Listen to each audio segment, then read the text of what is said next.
Hey friend, I'm Brandon Gustafson. I help new and aspiring real estate investors launch their assisted living business. In today's video, we're going to be talking about how to get over $1 million in funding to help you launch that assisted living business. If that's interesting to you, make sure you stick around for today's video.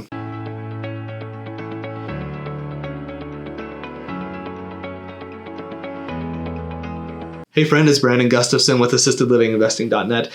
I want to remind you to get over to the website, assistedlivinginvesting.net. We have our free underwriting calculator and links for a bunch of other freebies down below. Make sure you go and take advantage of those to help you along your journey to launch that assisted living business. Let's get into the topic for today's video though. I wanted to talk to you about how to get over $1 million in funding to help you launch your assisted living business, which is something that is, it can seem daunting, it can seem overwhelming, and it's something that I've done. So I want to talk to you a little bit about that.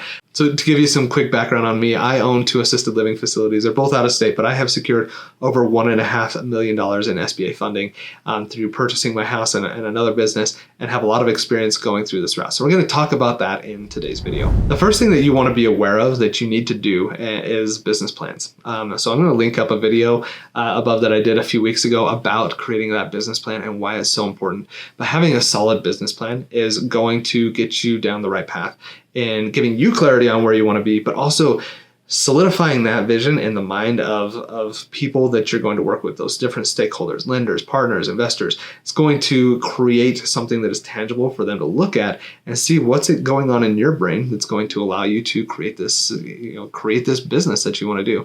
You need to have this business plan because for both of those reasons, give you clarity and help make you an authority in the mind of those people that you want to work with and help you get that funding. In conjunction with that business plan, you need to do some underwriting. You need to make sure that you have a sound understanding of exactly what that investment's going to look like for you, if it's going to have a good return or not. This is why I put I have a couple resources on the website, the calculator and the business plan checklist. Both of those kind of combined are going to help you out with these 2 first steps.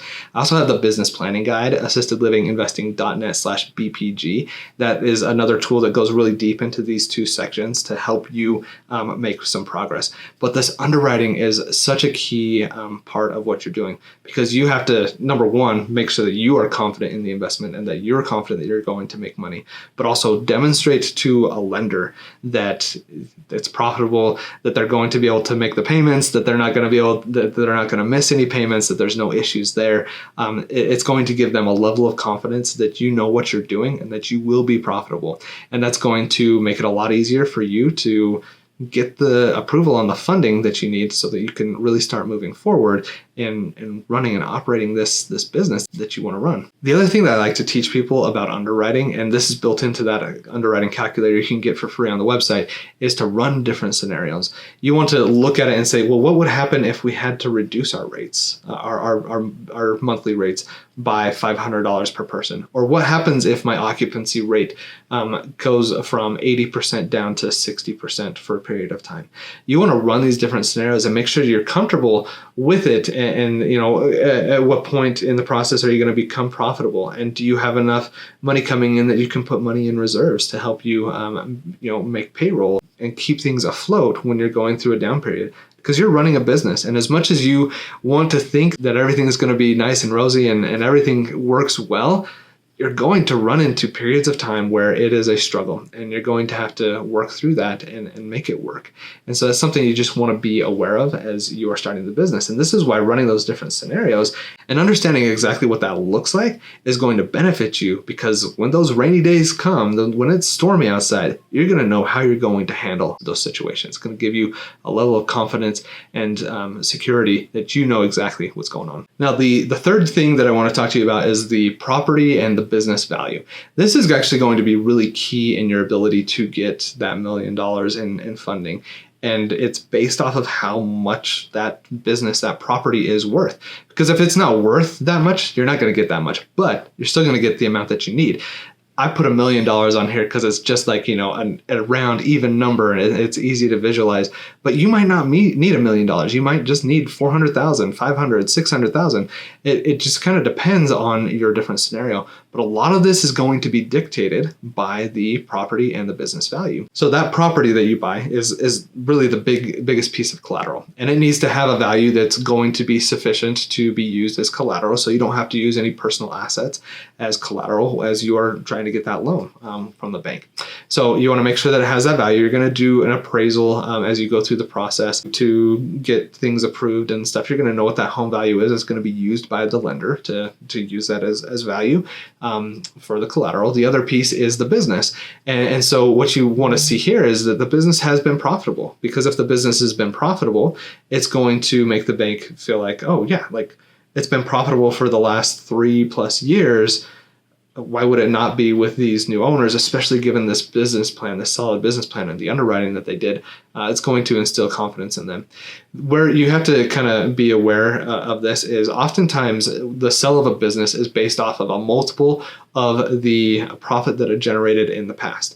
And this could be anywhere from like, just a flat, this is how much it's worth because it made that just like 1-for-1 like value, or it could be a 1.5, 2, 3x amount of that, and that's going to kind of help dictate the amount of money that you're purchasing the business for, and that valuation is going to help dictate exactly how much money you are getting from the bank so that you can obtain the loan to purchase the business and purchase the real estate. And the last thing that you have to do, and a lot of people think this is the first thing, but in reality I would say it's probably the last, is finding a lender. You're going to need to have this business plan. You're going to need to have the underwriting. You're going to need to know the value of the property and the business. And once you have all those things and you're confident and you've done your due diligence and everything is in place, that's when you're going to find the lender, because they're going to have the confidence that you need. It doesn't mean that you wait until you have all those things to start talking to lenders. You still want to do that. But up until this point where you have those 3 things in place, you're not going to get a lender to say, yes, let's work together. You have to give them those things. Otherwise, you're never going to get $1 million.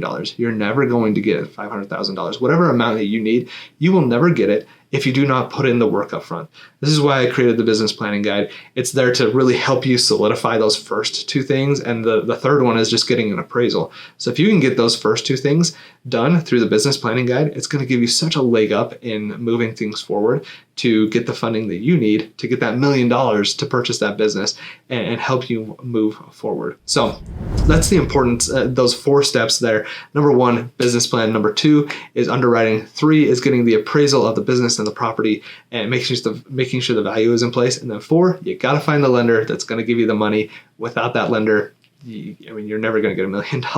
And I use a lender as the example here, but the same scenario is going to go with investors and partners. You want to make sure that you have the business plan. You want to make sure you have the underwriting and that you have a good valuation on the property. Those 3 things, they are absolutely key to getting that person, whoever it is, lender, investor, partner, whatever it is, whoever you're working with, you need to have those 3 things so you can get that $1 million that you need to launch your business. I hope this information was helpful to you. If it was, make sure you like the video, subscribe, and ring the bell as well so you get notified every time we put out content. We are doing live sessions on Tuesdays. We are doing long form videos on Thursdays. I'm giving you a ton of content. If you have something that you're like, oh man, this stood out a ton to me, I want to learn a little bit more about appraisals, comment that down below, or business plans, or whatever it is. Comment those down below because it's going to help me build content that's going to help you out along your journey.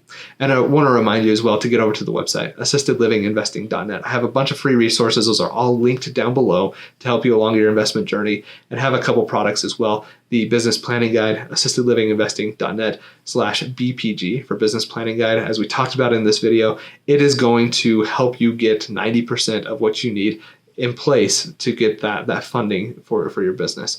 The other is the mastermind. So we have the Assisted Living Investing Mastermind. Go to the link down below for assistedlivinginvesting.net/mastermind to learn a little bit more about that program. But at its core, we're teaching you 4 things. 1 is building that business plan. 2 is finding the property. 3, getting funding. And 4 is helping you obtain that license so that you can actually launch that assisted living business and achieve your dream.